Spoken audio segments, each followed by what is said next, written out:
វាគឺមកស្អាតអូនធានាណាហើយស្បាក់ខាងក្នុងគឺថ្មីខ្លាំងកាបូបនេះវាចាស់គេមុនគេប្រើអត់សូវប្រើទេហើយបញ្ជាក់អូនអាចដាក់tablet ណា tablet 10Huawei ចូលណាអូនណាដាក់ tablet Huawei ចូលនេះ original របស់គេអានឹងស្បែកស៊ីនណាអូន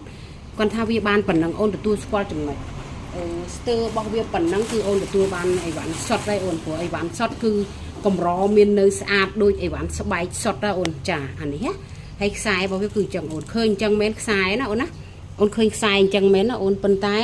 ស្បែកចុះអូននេះយើងប្រើបន្តិចទៅកាន់តែលូងឯណាហើយកុំដូរវាណាអូនព្រោះសាក់ស្បែកថ្មីអត់ដូចសេរីចាស់ទេអត់ដូចពួកវាទេឃើញវាអញ្ចឹងមែនប៉ុន្តែវាមាំល្អណាស់អានេះណាចា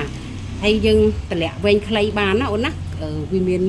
កង់ឲ្យយើងតម្លាក់អញ្ចឹងណាចាសាច់នឹងកាបូបនឹងតណាអរគុណ